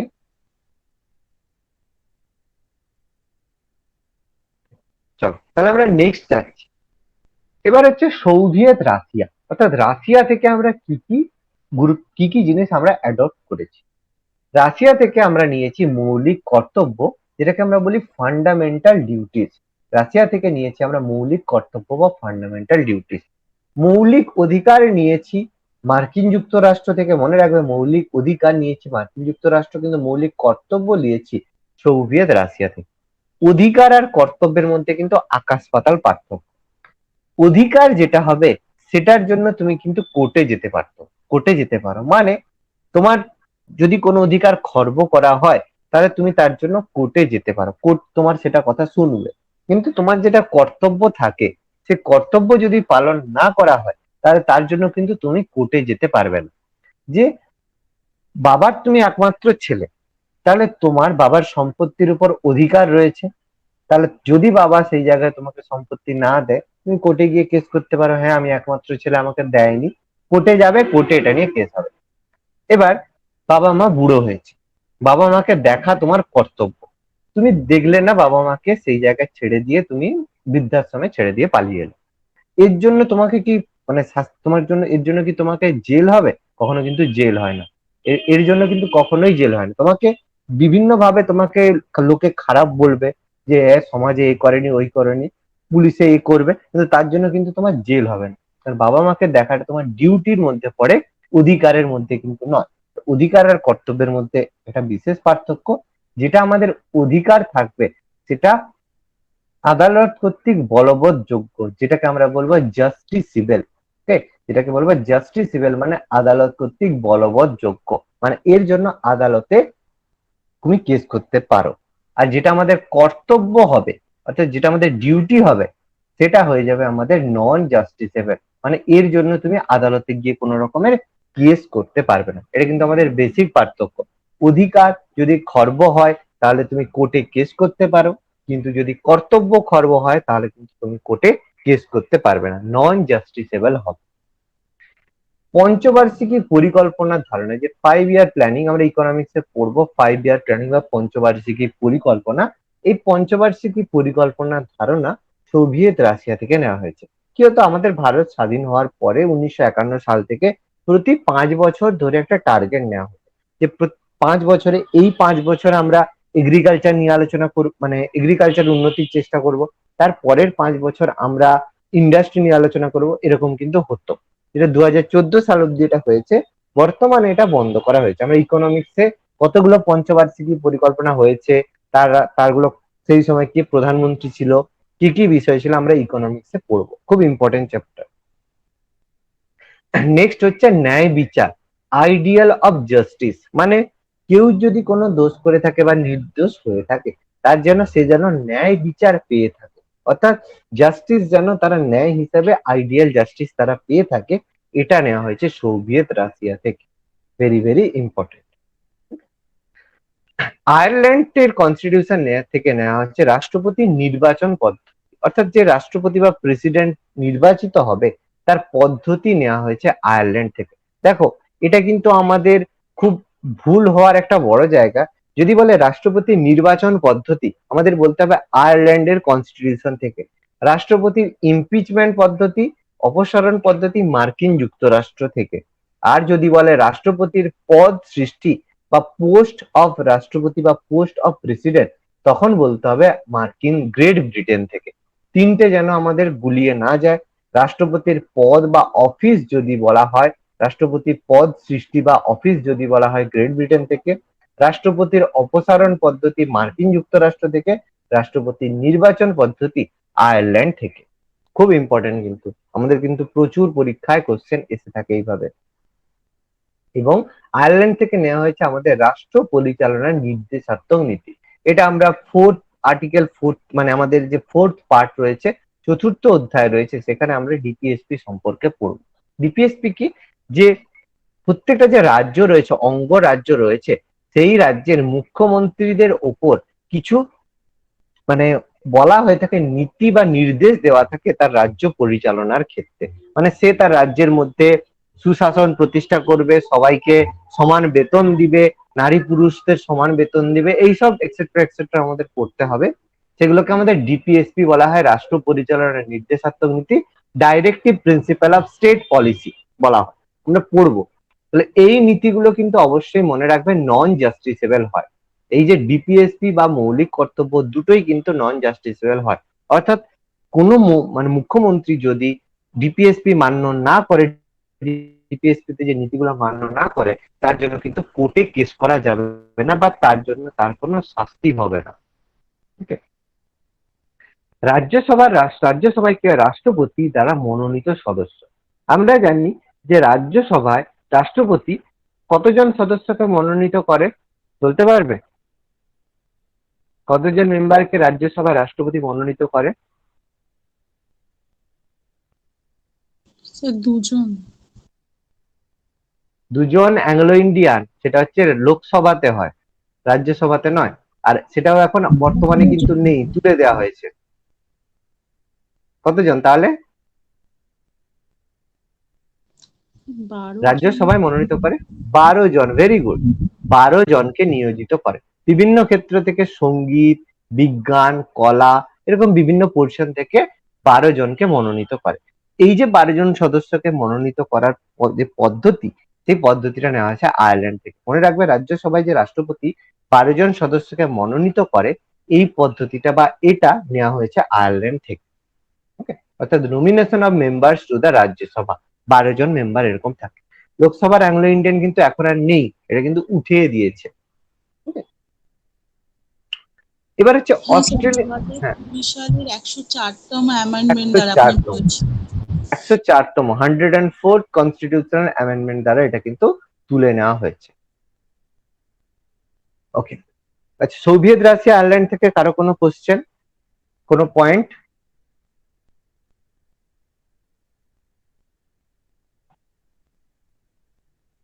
ওকে, নেক্সট আমরা যাচ্ছি, দেখো, অস্ট্রেলিয়ান কনস্টিটিউশন থেকে। অস্ট্রেলিয়ান কনস্টিটিউশন থেকে আমাদের নেওয়া হয়েছে প্রথম, সেটা হচ্ছে যুগ্ম তালিকা বা কনকারেন্ট লিস্ট। আমি লিস্টের কথা আমি বলেছিলাম, 3টে লিস্ট থাকে, স্টেট লিস্ট থাকে, ইউনিয়ন লিস্ট থাকে, স্টেট লিস্ট থাকে এবং কনকারেন্ট লিস্ট থাকে। সেটা কি? ইউনিয়ন লিস্ট মানে যেখানে কেন্দ্র সরকার আইন প্রণয়ন করবে, স্টেট লিস্ট মানে যেখানে রাজ্য সরকার তৈরি করবে, আর যেটা কনকারেন্ট লিস্ট সেখানে স্টেট প্লাস সেন্ট্রাল বোথ কিন্তু আইন প্রণয়ন করবে। এক্সাম্পল দিয়েছিলাম, শিক্ষা আমাদের কনকারেন্ট লিস্টে পড়ে। এই যে যুগ্ম তালিকার ধারণা, এটা নেওয়া হয়েছে অস্ট্রেলিয়া থেকে। যেরকম একটা যুগ্ম তালিকার প্রয়োজন রয়েছে, এই ধারণা অস্ট্রেলিয়া থেকে নেওয়া হয়েছে। প্রস্তাবনা কোথা থেকে নেওয়া হয়েছে? আমি বললাম মার্কিন যুক্তরাষ্ট্র থেকে। দেখো, প্রস্তাবনা নেওয়া হয়েছে, আমি যেখানে বললাম মার্কিন যুক্তরাষ্ট্র থেকে প্রস্তাবনা নেওয়া হয়েছে, কিন্তু প্রস্তাবনার যে ল্যাঙ্গুয়েজ বা ভাষা, সেই ভাষাটা নেওয়া হয়েছে অস্ট্রেলিয়া থেকে। খুব ইম্পর্টেন্ট কিন্তু, যদি বলা হয় ল্যাঙ্গুয়েজ অফ আমাদের প্রিয়াম্বেল, প্রস্তাবনার ভাষা, বলতে বা অস্ট্রেলিয়া, কিন্তু যদি বলে প্রস্তাবনা কোথা থেকে নেওয়া হয়েছে, তখন কিন্তু মার্কিন যুক্তরাষ্ট্র থেকে নেওয়া হয়েছে। খুব কেয়ারফুলি আমাদের কিন্তু দেখতে হবে, প্রচুর ভুল হওয়ার জায়গা কিন্তু। ওকে। বাকি বাণিজ্য, ব্যবসা বাণিজ্য সংক্রান্ত নিয়ম বা বিধি, অর্থাৎ freedom of trade, commerce and intercourse যেগুলো হয়ে থাকে, সেই সংক্রান্ত নীতি, অর্থাৎ বিদেশি কোনো দেশের সাথে বাণিজ্য করতে গেলে, ট্রেড করতে গেলে যে যে রুল বা আইনগুলোকে ফলো করতে হবে বা মান্য করতে হবে, সেই সংক্রান্ত বিধিনিষেধ বা আইন প্রণয়ন বা সেই সংক্রান্ত যে রেস্ট্রিকশন গুলো দেওয়া রয়েছে, সেগুলো লেখা রয়েছে আমাদের অস্ট্রেলিয়ান কনস্টিটিউশন থেকে আমরা কালেক্ট করেছি। এছাড়া অস্ট্রেলিয়ান কনস্টিটিউশন থেকে একটা ভেরি ভেরি ইম্পর্টেন্ট জিনিস কালেক্ট করা হয়েছে, সেটা হচ্ছে যৌথ অধিবেশন বা জয়েন্ট সিটিং। এটা কিন্তু খুব ইম্পর্টেন্ট একটা জিনিস, এটাকে বলা হয় জয়েন্ট সিটিং বা যৌথ অধিবেশন। জিনিসটা কি? আমি বলেছিলাম যে কোনো যদি ল তৈরি হয় লোকসভাতে, রাজ্যসভাতে কোনো একটা বিল পাস হয়, পাস হওয়ার পরে সেটা কি হয়, প্রেসিডেন্টের কাছে সম্মতি বা অ্যাসেন্টের জন্য যায়। এবার কোনো একটা বিল পাস করার প্রয়োজন আছে যেটা লোকসভা ইয়েস করলো কিন্তু রাজ্যসভা নো করলো, তাহলে সেটা আর প্রেসিডেন্টের কাছে যাচ্ছে না, কিন্তু বিলটা পাস করার প্রয়োজন রয়েছে। সেই সময় কি করবে প্রেসিডেন্ট, কি করবে, একসঙ্গে দুজনকে বসতে বলবে। সেই জায়গায় লোকসভা প্লাস রাজ্যসভার মেম্বাররা একসাথে বসবে। সেই যে সেশনটা, সেই সেশনটাকে আমরা বলবো যৌথ অধিবেশন বা জয়েন্ট সিটিং। এই জয়েন্ট সিটিং যে সেটাকে ডেকে থাকে কে বা এটাকে কল করে কে, প্রেসিডেন্ট কল করে থাকে এবং এর সভাপতিত্ব করে থাকে লোকসভা স্পিকার। লোকসভা স্পিকার এই জয়েন্ট সিটিং এর সভাপতিত্ব করে। আমরা পরে পার্লামেন্ট চ্যাপ্টারের ডিটেলসে আমরা পড়বো। এখানে যেটা বলছি যতটা মনে রাখতে পারবে খুব ইম্পর্টেন্ট, কিন্তু মানে আমি এখান থেকে খুব ইম্পর্টেন্ট কথাগুলো এখানে হাইলাইটস এর মতো বলে দিচ্ছি, যতটা মনে রাখতে পারবে তত পরে সুবিধা হবে, আমরা পরে টোটালি ডিসকাস করবো। কানাডার কনস্টিটিউশন থেকে নেওয়া হয়েছে শক্তিশালী কেন্দ্রের উপস্থিতি, যেটাকে বলে ফেডারেশন উইথ স্ট্রং সেন্টার। মানে আমরা দেখেছি কেন্দ্রীয় সরকার এবং রাজ্য সরকারের মধ্যে পাওয়ারফুল কিন্তু সবসময় কেন্দ্রীয় সরকার হয়ে থাকে, অর্থাৎ সবসময় যে আমাদের সেন্ট্রাল গভর্নমেন্ট থাকে, সেটা কিন্তু সবসময় এসে পাওয়ারফুল হয়ে থাকে। এই ধারণাটা কানাডা থেকে নেওয়া হয়েছে। আর সব থেকে গুরুত্বপূর্ণ একটা কোশ্চেন প্রচুর আমাদের এসে থাকে, সেটা হচ্ছে কেন্দ্র রাজ্যের মধ্যে ক্ষমতা বন্টন এবং কেন্দ্রের হাতে অবশিষ্ট ক্ষমতার বন্টন, যেটাকে বলে vesting of residuary power in the centre. কি হয় যে সাপোজ এখানে 200টা টপিক রয়েছে বা 200টা বিষয় রয়েছে, তার মধ্যে আমাদের এখানে এই আমাদের হচ্ছে ইউনিয়ন লিস্টের মধ্যে 50টা জিনিস গেল, স্টেট লিস্টের মধ্যে 50টা জিনিস গেল, কনকারেন্ট লিস্টের মধ্যে 50টা জিনিস গেল। এবার বাকি 50টা জিনিস আমরা কোনো লিস্টের মধ্যেই ইনক্লুড করতে পারছি না, নট কোনো either union list, other state list বা কনকারেন্ট লিস্ট, কোনো কিছুতেই আমরা এই 50টা জিনিসকে ইনক্লুড করতে পারছি না। তখন এই 50টা জিনিস সরাসরি আমাদের ইউনিয়ন গভর্নমেন্টের হাতে বাই ডিফল্ট চলে যাবে। এই পদ্ধতিটাকে বলা হয় রেসিডিউয়ারি পাওয়ার, অর্থাৎ ভেস্টিং অফ রেসিডিউয়ারি পাওয়ার, মানে যে ক্ষমতাটা অবশিষ্ট রয়ে যাচ্ছে সেটা কেন্দ্রের হাতেই থাকবে। এইটাকে বলা হয় ভেস্টিং অফ রেসিডিউয়ারি পাওয়ার। এটা নেওয়া হয়েছে কানাডার কনস্টিটিউশন থেকে। সাউথ আফ্রিকার কনস্টিটিউশন দক্ষিণ আফ্রিকার কনস্টিটিউশন থেকে ভেরি ভেরি ইম্পর্টেন্ট সংবিধান সংশোধন করার পদ্ধতি। অর্থাৎ আমরা দেখেছি সংবিধান তো সংশোধন হয় 105 বার সংশোধন হয়ে গেল, সংবিধান সংশোধন করার পদ্ধতি প্রসিডিওর, এই প্রসিডিওর নেওয়া হয়েছে সাউথ আফ্রিকা থেকে। Procedure of amendment of the constitution, সংবিধান সংশোধনকে আমরা বলি অ্যামেন্ডমেন্ট অফ কনস্টিটিউশন। এর যে পদ্ধতি, কোন পদ্ধতিতে আমরা সংবিধান সংশোধন করতে পারবো, সেই পদ্ধতিটা নেওয়া হয়েছে দক্ষিণ আফ্রিকা থেকে। এবং রাজ্যসভার যে সদস্যদের নির্বাচন পদ্ধতি, যে পদ্ধতিতে রাজ্যসভার সদস্যরা নির্বাচিত হয়, সেই পদ্ধতিটা নেওয়া হয়েছে দক্ষিণ আফ্রিকা থেকে। মানে আমরা জানি যে রাজ্যসভার যারা মেম্বার হয়, রাজ্যসভার মেম্বাররা ইলেক্টেড হয় বিধানসভা, মানে প্রত্যেক রাজ্যের বিধানসভা থেকে সমানুপাতিক প্রতিনিধিত্বের ভোটের, আমরা পরে প্রসেসটা বলবো, ভিত্তিতে রাজ্যসভার মেম্বাররা নির্বাচিত হয়। এই যে প্রসেস, এটা নেওয়া হয়েছে দক্ষিণ আফ্রিকা থেকে। ওকে, বলো কারো যদি অস্ট্রেলিয়া, কানাডা, দক্ষিণ আফ্রিকা থেকে এই পয়েন্টগুলোর মধ্যে কোনো কিছু যদি ডাউট থাকে জিজ্ঞেস করো, কোনো পয়েন্ট যদি বুঝতে না পারো বলো, আমি এক্সপ্লেন করে দিচ্ছি আবার। স্যার 7-এর 2 নাম্বার পয়েন্টটা, কেন্দ্র ও রাজ্যের মধ্যে ক্ষমতা বন্টন ও কেন্দ্রের সাথে অবশিষ্ট ক্ষমতার বন্টন, মানে এটা কি শিক্ষা ক্ষেত্রে মানে অবশিষ্ট ক্ষমতার একটা উদাহরণ যদি দেন। অবশিষ্ট ক্ষমতা বলতে এইভাবে কোনো একটা, যেমন হচ্ছে আমাদের বলো এই কিছু হয় ভেস্টিং এর, মানে সাপোজ ধরো ট্যাক্সেশন, ট্যাক্স যে ব্যাপারটা থাকে, যে ট্যাক্সের ব্যাপারে কিন্তু অনেক রকমের আমাদের ট্যাক্স থাকে। ট্যাক্স বলতে কি হয়, যেগুলো আমাদের মাদক দ্রব্যের উপর যে নার্কোটিক্স যে ট্যাক্স গুলো হয়ে থাকে, সেই ট্যাক্সটা কিন্তু রাজ্য সরকারের হাতে থাকে। আবার যে ইনকাম ট্যাক্স হয়ে থাকে সেটা কিন্তু কেন্দ্র সরকারের হাতে থাকে। কিন্তু আবার যেটা আমাদের আবগারি, যেগুলো হচ্ছে আমাদের আবগারি যে হয়ে থাকে, মানে যেগুলো আমাদের এক্সাইজ ডিউটি হয়ে থাকে, মানে এই যে পেট্রোল নিয়ে আসা হলো, বা পেট্রোল তো আনা হয় না বাইরে থেকে, ক্রুড অয়েল আনা হয়ে থাকে, এই যে জিনিস ক্রুড অয়েল নিয়ে আসা হলো, এরকম কিছু জিনিস থাকে যেগুলো কিন্তু কেন্দ্র, রাজ্য বা কনকারেন্ট লিস্ট কোনো জায়গাতেই থাকে না। সেই জায়গাগুলোতে ট্যাক্স কালেক্ট কে করে থাকে, সেন্ট্রাল গভর্নমেন্ট করে থাকে, কারণ ওটা আমরা কোনো লিস্টের মধ্যে ইনক্লুড করতে পারি না। বোঝা গেছে? এরকম কিছু জিনিস থাকে যেগুলো আমরা কোনো লিস্টের মধ্যে ইনক্লুড করি না, সেগুলো সেই জায়গার মধ্যে চলে যায় ইউনিয়নের কাছে। মানে ওটা কিন্তু ইউনিয়ন লিস্টের মধ্যে থাকবে না, ওটা থাকবে রেসিডিউয়ারি পাওয়ারের মধ্যে, কিন্তু সেই জায়গায় আইন প্রণয়ন বা ট্যাক্স নেওয়া সেটা ডাইরেক্ট সেন্ট্রাল গভর্নমেন্টই করবে, কিন্তু ওটা ইউনিয়ন লিস্টের মধ্যে থাকবে না। বুঝতে পারলাম? হ্যাঁ স্যার। ওকে, বলো আর কারো কোনো পয়েন্ট?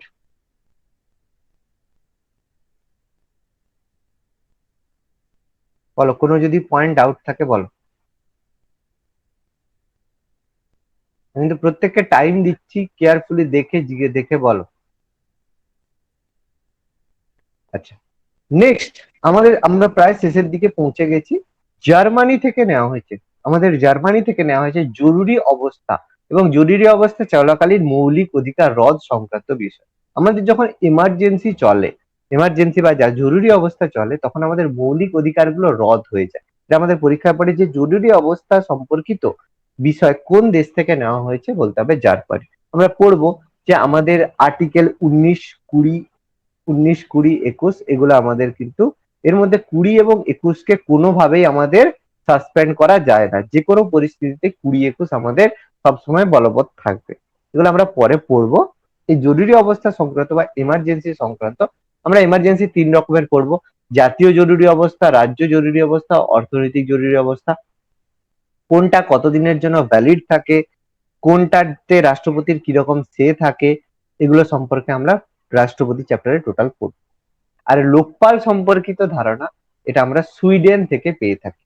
লোকপাল সম্পর্কিত ধারণা, লোকপাল হচ্ছে কি, যে আমাদের যে দেখবে বিভিন্ন সময় লোকপাল নিযুক্ত করা হয়েছে, যে বিভিন্ন ক্ষেত্রে যে দুর্নীতি হচ্ছে কিনা সে দুর্নীতি গুলোকে মেজার করার জন্য বা দেখার জন্য লোকপাল ধারণাটা নেওয়া হয়েছে। লোকপাল আমাদের পোস্ট রয়েছে, একটা পোস্ট, সেই লোকপালের ধারণাটা সুইডেন থেকে নেওয়া হয়েছে। এবার দেখো, এবার আমাদের হচ্ছে ভারতীয় সংবিধানের প্রস্তাবনা বা প্রিয়াম্বল। আমি যেটা বললাম প্রত্যেক বইয়ের প্রথমেই এটা লেখা থাকে, আমরা ভারতের জনগণ ভারতে একটি সার্বভৌম সমাজতান্ত্রিক ধর্মনিরপেক্ষ গণতান্ত্রিক সমাজতন্ত্র রূপে গড়িয়া তুলিতে এবং উহার নাগরিকরা যাতে সামাজিক, অর্থনৈতিক এবং রাজনৈতিক ন্যায় বিচার চিন্তার এবং অভিব্যক্তির উপরে করে বলে থাকে। এবং এখান থেকে বলা হয় এত তারিখে আমরা গ্রহণ করছি, আমাদিগকে অর্পণ করতেছি। এবং ইংলিশে লেখা থাকে we the people of India. তাহলে এই যে কথা, এটা আমাদের প্রিয়াম্বল। যদি বাংলা বই হয় এটা লেখা থাকবে প্রত্যেক বইয়ের, সরকারি বইয়ের আগে, আর যদি ইংরেজি বই হয় তাহলে এই কথাটা লেখা থাকে। এটাকে আমাদের বলা হয় প্রিয়াম্বল, মানে যেটাকে আমরা বলি সংবিধানের সারাংশ। এবার এই প্রিয়াম্বল, আমাদের প্রিয়াম্বল মুখস্থ করতে হবে না, আমাদের প্রিয়াম্বল থেকে ইনফরমেশন পড়তে হবে। কি পড়বো?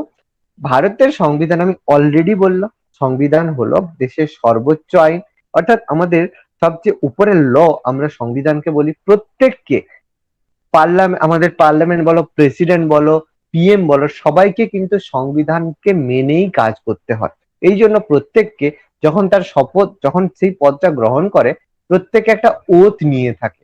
ওথ, OATH, ওথ বলা হয়। ওথকে বলা হয় শপথ বাক্য। এবং সেই শপথ বাক্যে একটা কথাই মেনলি বলা থাকে যে ভারতীয় সংবিধানের প্রতি যে মানে ভারতীয় সংবিধানকে যে কোনো পরিস্থিতিতে মান্য করে চলবে, এই ওথটা নেওয়া হয়। তাহলে অর্থাৎ প্রত্যেকেরই একটাই উদ্দেশ্য থাকে ভারতীয় সংবিধানের যে অখণ্ডতাকে মান্য করা, মানে ভারতীয় সংবিধানে যা বলা রয়েছে সেটাকে মান্য করতে হবে। এবং সংবিধানের প্রস্তাবনা কিন্তু সংবিধানের কোনো অংশ নয়, সংবিধানের ভূমিকা, যেটাকে আমরা সামারি বলে থাকি, আমরা ইন্ট্রোডাকশন বা সামারি বলে থাকি। এবং এই কারণে আমরা প্রস্তাবনাকে সংবিধানের ভূমিকা বলে থাকি বা সামারি বলে থাকি। দেশের প্রত্যেক দেশের সংবিধানে বিভিন্ন মতাদর্শ ভিত্তি থাকে এবং নির্দিষ্ট কতগুলি আদর্শ বা নীতির ভিত্তিতে সংবিধান গড়ে ওঠে। ইন্ডিয়াতে যেমন বিভিন্ন ধর্মের লোক থাকে বলে ইন্ডিয়া ধর্মনিরপেক্ষতা গ্রহণ করেছে। তাহলে এরকম বিভিন্ন নীতি ভারতের কনস্টিটিউশনে থাকে বিভিন্ন দেশে, সেই নীতির উপর ভিত্তি করে ভারতের সংবিধান গড়ে উঠেছে। এই কারণে নীতি যেহেতু গড়ে উঠেছে এবং কিছু কিছু ক্ষেত্রে আর্থ সামাজিক এবং রাজনৈতিক ধারণাও সংবিধানে থাকে, এই জন্য সংবিধানকে, প্রস্তাবনাকে আমরা সংবিধানের দর্শন বা ফিলোসফি বা দার্শনিক ভিত্তি বলে থাকি। খুব ইম্পর্টেন্ট, যদি বলে সংবিধানের দর্শন বা ফিলোসফি বলতে সংবিধানের কোন অংশটিকে বলা হয়? অপশনে দিল মৌলিক অধিকার, তারপরে আমাদের বললো প্রস্তাবনা, এরকম অপশন দেবে। মনে রাখবে সংবিধানের দর্শন বা ফিলোসফি বা দার্শনিক ভিত্তি আমরা বলবো প্রস্তাবনা বা প্রিএম্বেলকে। আচ্ছা, মনে পড়ে এই সংবিধানের যে প্রস্তাবনা, এটা কোথা থেকে এসেছে? স্যার অবজেক্টিভ রেভলিউশন, দ্বিতীয় গণপরিষদের দ্বিতীয় অধিবেশনে জওহরলাল নেহেরু প্রস্তাব করেছিলেন। প্রস্তাবটা প্রথম অধিবেশনে করেছিল, দ্বিতীয় প্রথম অধিবেশনে পাস হয়েছে। অধিবেশনে গৃহীত হয়েছিল। ঠিক আছে, ওকে, নো প্রবলেম। এটাকে আমরা সংবিধানের প্রস্তাবনা বলে থাকি। সেটা মূল ভিত্তি ছিল, তবে যদিও প্রস্তাবনা আমাদের মার্কিন যুক্তরাষ্ট্র থেকে নেওয়া হয়েছে, কিন্তু ওটাকে আমাদের মূল ভিত্তি বলে থাকি। এবং প্রস্তাবনার মাধ্যমে দার্শনিক ভিত্তির পরিচয় পাওয়া যায়। এবং প্রস্তাবনার ধারণাটি আমি একটু আগেই পড়ালাম। প্রস্তাবনার ধারণাটা মার্কিন যুক্তরাষ্ট্রের সংবিধান অনুসরণে রচিত। একটু আগে আমি সোর্সটা পড়ালাম। এবং যদি বলে সবচেয়ে প্রথম কাদের সংবিধান গঠিত হয়েছিল, পৃথিবীর প্রাচীনতম সংবিধান হচ্ছে মার্কিন যুক্তরাষ্ট্রের সংবিধান, যেটা 1787 খ্রিস্টাব্দে মার্কিন যুক্তরাষ্ট্রের সংবিধান গঠিত হয়েছিল। সেই মার্কিন যুক্তরাষ্ট্রের সংবিধানের অনুকরণে ভারতীয় সংবিধানের প্রস্তাবনা যোগ করা হয়েছে। এটা আবার ভাববে না যে ভারতীয় সংবিধানের প্রস্তাবনা যোগ করা হয়েছিল 1787 সালে, এটা আবার ভাববে না। কারণ আমাদের প্রস্তাবনা 1950-এ তো হলো, মানে কার্যকরী করা হলো। তাহলে তার তখন প্রস্তাবনা 1787-তে মার্কিন কনস্টিটিউশন তৈরি হয়েছিল, এটাই কিন্তু বলা রয়েছে। মানে এটা কিন্তু বলবে 1787 সালে প্রণীত মার্কিন যুক্তরাষ্ট্রের সংবিধানের অনুসরণে ভারতীয় সংবিধানে প্রস্তাবনা যোগ করা হয়েছে। একটু কেয়ারফুলি দেখে পড়বে, অন্ধের মতো পড়বেন। ওকে, এবার দেখো, আমি অলরেডি বললাম 1946 সালের 13ই ডিসেম্বর গণপরিষদে জনগণের আশা আকাঙ্ক্ষা মেটাতে জওহরলাল নেহেরু অবজেক্টিভ রেজলিউশন উত্থাপন করেছিল। এই প্রস্তাবে সংবিধানের উদ্দেশ্য এবং দর্শনের কথা উল্লেখ ছিল।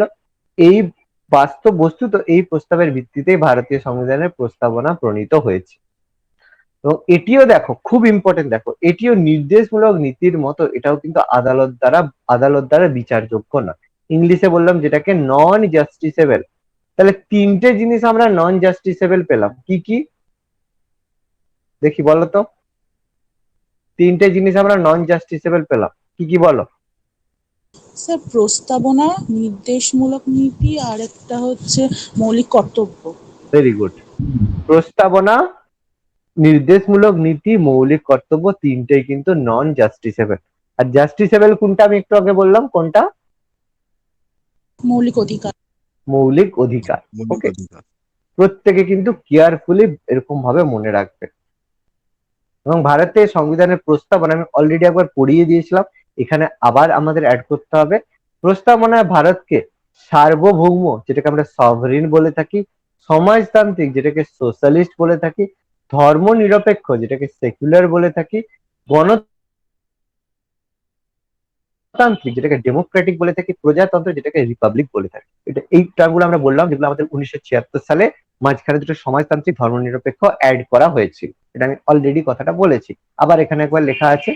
এছাড়াও ন্যায় বিচার, স্বাধীনতা, সমতা, সৌভ্রাতৃত্বের আদর্শগুলিও ভারতীয় সংবিধানে রয়েছে।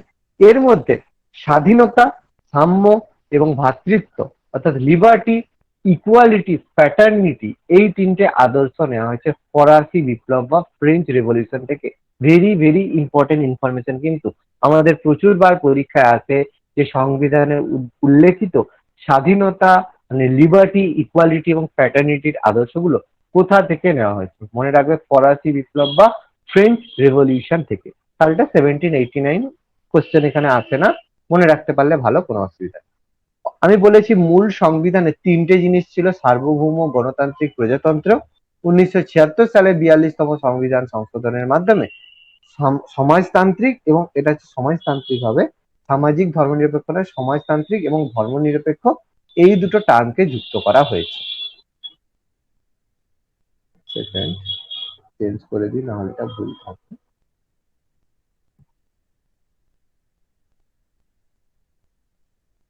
সমাজতান্ত্রিক এবং ধর্মনিরপেক্ষ, এই দুটো শব্দকে যোগ করা হয়েছে।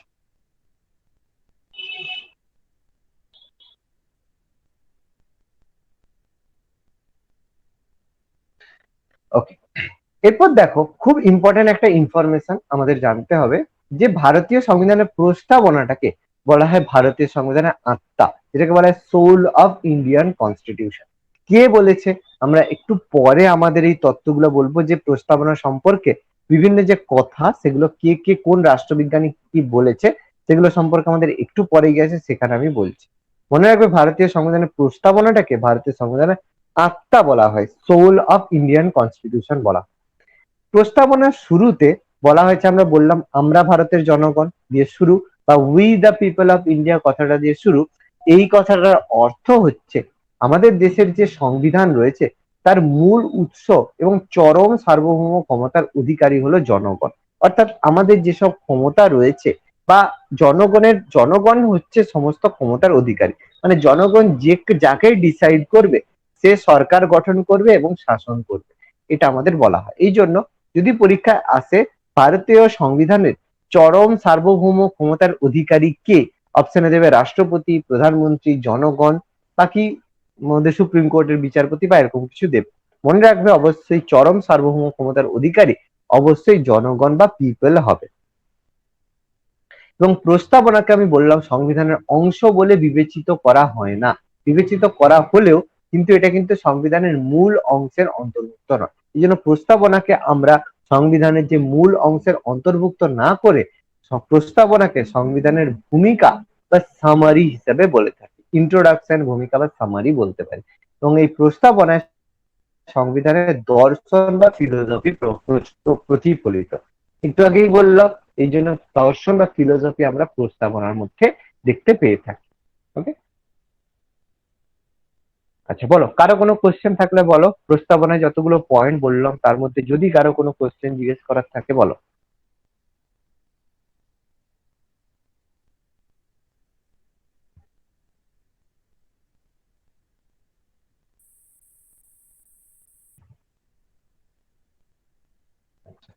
এবার দেখো আমরা প্রায় শেষের দিকে পৌঁছে গেছি। এবার এখানে আমাদের কিছু মন্তব্য রয়েছে আর কিছু মামলা রয়েছে। মন্তব্য মামলার মধ্যে আমাদের কিছু কিছু মামলা আমাদের পড়তে হবে। মামলার মধ্যে প্রথম হচ্ছে 1960 সালে একটা কেস হয়েছিল, যে কেসগুলো কি হয় সংবিধান সম্পর্কিত, যে বেরুবাড়ি ইউনিয়ন মামলা একটা কেস হয়েছিল। এরকম প্রচুর কেস আমাদের হয়ে থাকে, যে হ্যাঁ বেরুবাড়ি ইউনিয়ন মামলা হয়েছিল, যেখানে সুপ্রিম কোর্ট রায় দিয়েছিল যে প্রস্তাবনা মূল সংবিধানের কার্যকরী অংশ নয়। খুব ইম্পর্টেন্ট কিন্তু, আমি হাইলাইট করেছি কোন কেসে সুপ্রিম কোর্ট বলে যে প্রস্তাবনা মূল সংবিধানের কার্যকরী অংশ নয়। 1960 সালের বেরুবাড়ি ইউনিয়ন মামলা। আমাদের কিন্তু মাঝে মাঝে পরীক্ষায় কোশ্চেন এরকমও দিয়ে থাকে যে বেরুবাড়ি ইউনিয়ন মামলা কত সালে হয়েছিল। 1960 সালে। 1960 সালে বেরুবাড়ি ইউনিয়ন মামলায় বলা হয় যে প্রস্তাবনা মূল সংবিধানের অংশ নয়। কিন্তু 1973 সালে গুরুত্বপূর্ণ case, very very important case, Kesavananda Bharati মামলা। এটা হচ্ছে কেশবানন্দ ভারতী বনাম কেরল রাজ্য মামলা হয়েছিল। সেখানে সুপ্রিম কোর্ট রায় দেয় যে প্রস্তাবনা মূল সংবিধানের অবিচ্ছেদ্য অংশ বা কার্যকরী অংশ। অর্থাৎ প্রস্তাবনা ছাড়া কখনোই সংবিধান গঠন করা যাবে না। খুব ইম্পর্টেন্ট কিন্তু, পার্টিকুলার টার্মটা আমাদের পড়তে হবে যে কোন কেসে বলা হয় যে প্রস্তাবনা মূল সংবিধানের কার্যকারী অংশ নয়। 1960 সালের বেরুবাড়ি ইউনিয়ন মামলা। আর যদি বলে কোন কেসে বলা হয় যে সুপ্রিম কোর্ট বলা হয় যে প্রস্তাবনা মূল সংবিধানের অবিচ্ছেদ্য অংশ বা কার্যকরী অংশ, বলতে হবে কেশবানন্দ ভারতী মামলা। আমাদের কিন্তু ডাইরেক্ট আমাদের মামলা তুলে কোশ্চেন আসতে পারে। এবং এখানে আরেকটা খুবই গুরুত্বপূর্ণ, এখানে বলা হয় যে কোনোভাবে মৌলিক বৈশিষ্ট্যগুলোকে কোনোভাবে পরিবর্তন করা যাবে না। আমি অলরেডি প্রথমেই বলেছিলাম যে এই কেসে বলা হয়েছিল যে আমাদের যে মৌলিক বৈশিষ্ট্য রয়েছে, মৌলিক বৈশিষ্ট্য বলতে মৌলিক কাঠামো যেটা রয়েছে, সেই কাঠামো কিন্তু কখনোই পরিবর্তন করা যাবে না। সেই কাঠামোর মধ্যে আমি বলেছিলাম ধর্মনিরপেক্ষ কথাটা কাঠামোর মধ্যে রয়েছে। এবং এই কারণে মৌলিক কাঠামো, দেখো সংবিধানকে আমরা সংশোধন করতে পারলেও মৌলিক বৈশিষ্ট্য বা মৌলিক কাঠামোকে কিন্তু আমরা কখনোই পরিবর্তন করতে পারবো না। এটা কোন কেস? 1973 সালের কেশবানন্দ ভারতী কেসে এটা বলা হয়। এটা আমরা অলরেডি পড়েছি 1976 সালে 42তম সংবিধান সংশোধনের মাধ্যমে সমাজতান্ত্রিক ধর্মনিরপেক্ষ অ্যাড করা হয়েছে। এর সাথে সংহতি মানে ইন্টিগ্রিটি শব্দটাও কিন্তু অ্যাড করা হয়েছে। মাঝে মাঝে কিন্তু আমাদের পরীক্ষায় কোশ্চেন দিয়ে থাকে যে নিচের কোন শব্দটি প্রস্তাবনা 1976 সালে 42তম সংবিধান সংশোধনের মাধ্যমে যোগ করা হয়েছে। একটা অপশনে দিল সমাজতান্ত্রিক ধর্মনিরপেক্ষ, আরেকটা অপশনে দিল সমাজতান্ত্রিক ধর্মনিরপেক্ষ সংহতি। তাহলে তুমি বলবে তাহলে আমরা তো পড়ে এসেছি সমাজতান্ত্রিক ধর্মনিরপেক্ষ, সংহতি তো পড়িনি। তাহলে তোমরা কি করবে, একের দাগের অপশন দিয়ে পালিয়ে আসবে। খেয়াল করলে না যে একটা অপশনে সমাজতান্ত্রিক ধর্মনিরপেক্ষর সাথে সংহতি টার্মটাও কিন্তু যুক্ত রয়েছে, এটা কিন্তু মনে রাখতে হবে। এবং মনে রাখবে যে এখনো পর্যন্ত প্রস্তাবনাটা মাত্র একবারই সংশোধিত হয়েছে 1976 সালে। এরপর কিন্তু কখনোই আমাদের প্রস্তাবনা আর সংশোধন করা হয়নি।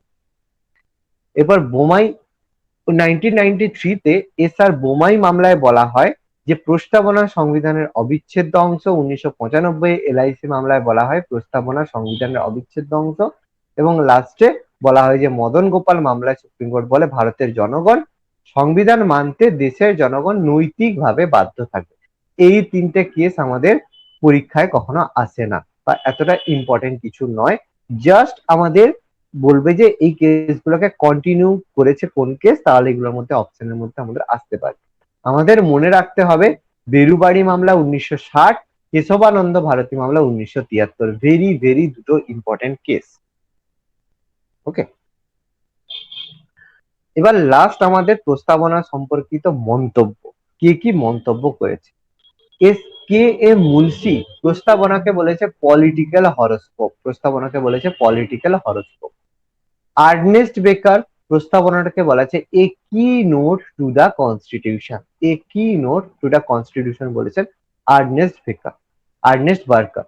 ঠাকুরদাস ভার্গব তিনি বলেছেন প্রস্তাবনা সংবিধানের আত্মা। আমি একটু আগেই বলেছিলাম the soul of the constitution, এটা বলেছেন ঠাকুরদাস ভার্গব।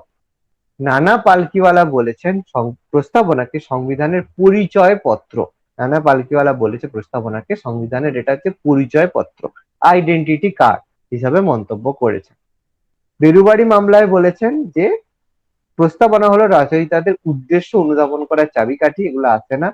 আরেকটা ইম্পর্টেন্ট যেটা হচ্ছে 1967 সালে গোলকনাথ মামলার বিচারপতি হিদায়াতুল্লাহ, তিনি পরবর্তীকালে ভারতের রাষ্ট্রপতিও হয়েছিলেন, তিনি বলেছেন যে প্রস্তাবনা সংবিধানের চিরন্তন এবং অতি পরিবর্তনীয় আত্মাস্বরূপ, মানে যেটাকে আমরা সোল অফ দ্য কনস্টিটিউশন বলতে পারি।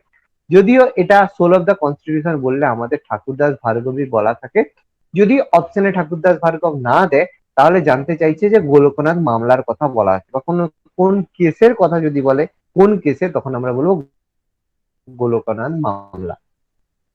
বা যদি কোনো জায়গায় অপশনে ঠাকুরদাস ভার্গব না দিয়ে হিদায়াতুল্লাহ থাকে তখন সেটাও বলতে পারি, ডিপেন্ড করছে অপশনের উপর। এবার যদি অপশনে ঠাকুরদাস ভার্গবও থাকে হিদায়াতুল্লাহ থাকে তাহলে অপশনে কিন্তু আমরা অবশ্যই ঠাকুরদাস ভার্গবকে ফার্স্ট প্রেফারেন্সে অ্যান্সার করব। ওকে, 1973 সালে কেশবানন্দ ভারতী মামলা আমি একটু আগেই বললাম, যেখানে ধর্ম নিরপেক্ষতাকে মৌলিক কাঠামো হিসাবে সুপ্রিম কোর্ট মর্যাদা দিয়েছে। অর্থাৎ ধর্ম নিরপেক্ষতা যেহেতু মৌলিক কাঠামোর মধ্যে ইনক্লুড রয়েছে, সেই কারণে আমরা কিন্তু মৌলিক কাঠামো পরিবর্তন করতে পারবো না। অর্থাৎ সবসময় কিন্তু ভারতকে ধর্ম নিরপেক্ষ রাষ্ট্র বা সেকুলার কান্ট্রি হিসেবেই রিপ্রেজেন্ট করতে হবে। ভারত কখনোই কোনো পার্টিকুলার ধর্মকে নিজের রাষ্ট্র ধর্ম হিসাবে বলতে পারবে না। ওকে, বলো, টোটাল টপিক আমাদের এখানে কমপ্লিট। যদি কারো কোশ্চেন থাকে বলো। আমরা কিন্তু পরের দিন আমাদের খুবই ইম্পর্টেন্ট একটা চ্যাপ্টার আমরা করব, যে ফার্স্ট চ্যাপ্টার আমরা যে রাজ্য পুনর্গঠন চ্যাপ্টারটা পড়বো। ওই চ্যাপ্টারটা পড়ার পরে আমরা দুটো চ্যাপ্টারের একসাথে এমসিকিউ করব, কারণ এই প্রস্তাবনা, এই উচ্চ প্রস্তাবনা এবং তারপরে আমাদের রাজ্য পুনর্গঠন, এটা অনেকটাই আমাদের জিওগ্রাফির চ্যাপ্টারের মতো থাকবে। সেই চ্যাপ্টার পড়া হওয়ার পরে আমরা এমসিকিউ করব। সবার টপিক ক্লিয়ার? হ্যাঁ স্যার। স্যার ওইগুলো সম্পর্কে যদি একবার বলেন, ওগুলো বলো বলো কিভাবে বলো বলো কি বলছো বলো রিপা। গুলো সম্পর্কে আরেকবার বলুন, ওগুলো কিভাবে করে কেসগুলো? কেসগুলো কি করে করে? হ্যাঁ, কেন ওগুলো কি নাম, ওই যে নামগুলো দেওয়া আছে ওগুলো কিভাবে করে যে কেসগুলো সংবিধানের উপরে? সংবিধানের ওপর সাপোজ কোনো একটা আমাদের বলা হয়েছে যে কোনো একটা কনস্টিটিউশন একটা কোনো কিছু বলা আছে, যে ধরো যে কিছু একটা বলা আছে যে এই রাজ্যসভায় 10% সংরক্ষণ রাখতে হবে, এটা আমাদের সংবিধানে বলা রয়েছে। সাপোজ আমি বললাম, এবার আমি একজন ইন্ডিয়ার ব্যক্তি বা আমি একজন বিচারপতি বা ভারতীয় ব্যক্তি, আমার মনে হয়েছে যে ভারতে রিজার্ভেশন থাকা উচিত নয়। এবার সেই সংক্রান্ত আমাকে কোর্টে গিয়ে আমি সেটা কেস করব, সুপ্রিম কোর্টে বলবো যে আমার মনে হয়েছে যে কেস থাকা উচিত নয়। সুপ্রিম কোর্ট কিন্তু এটা শুনতে বাধ্য। তুমি তার এগেনস্টে যুক্তি দেবে যে যদি আমরা সংরক্ষণ রাখি, লোকে কম চাকরি পাবে, কম চাকরি পেলে লোকের জনগণের সরকারের প্রতি অসন্তোষ যাবে, এবং এই সংরক্ষণের ফলে কোন কোন সেক্টর ক্ষতিগ্রস্ত হয়েছে টোটাল আমরা ডেটা এস্টাবলিশ করব, ডেটা আমরা দেব। ডেটা দেওয়ার পর যদি কোর্ট মনে করে যে আমার ডেটা বা আমাদের যে ডকুমেন্টস রয়েছে ভ্যালিড, তখন কোর্ট সেখান থেকে রায় দেবে যে রিজার্ভেশনটা বন্ধ করে দেওয়া। এটা কিন্তু কোর্ট চাইলে করতে পারে। এবং অবশ্যই দেখবে যদি সেই ব্যাপারটা আবার সংবিধান আমাদের সংসদের পাওয়ারের মধ্যে হয়, তখন নিশ্চয়ই করতে পারবে না। তার বাইরে যদি কোনো ব্যাপার থাকে তাহলে অবশ্যই করতে পারে। তুমি বলো আমি বলো যে কোনো ব্যক্তি এরকম কেস করতে পারে। গিয়ে বললে হবে না, আমাকে প্রপারলি আমার তার এগেনস্টে ডকুমেন্টস আমাকে দিতে হবে। আমাদের কোন কোন জিনিস বলছি সেই সম্পর্কে আমাদের ডেটা স্ট্যাটিস্টিক্স আমাদের সেখানে কোর্টে রিপ্রেজেন্ট করতে হবে। বুঝা গেছে? এবার বুঝতে পারলে দীপা? ধন্যবাদ ভিডিওটি দেখার জন্য। আমাদের ভিডিওটি কেমন লাগলো অবশ্যই কমেন্ট বক্সে জানাবেন, এবং পরবর্তী ক্লাসের এই ধরনের ভিডিও পেতে অবশ্যই আমাদের চ্যানেল MICS এডুকেশন সাবস্ক্রাইব করবেন। ধন্যবাদ।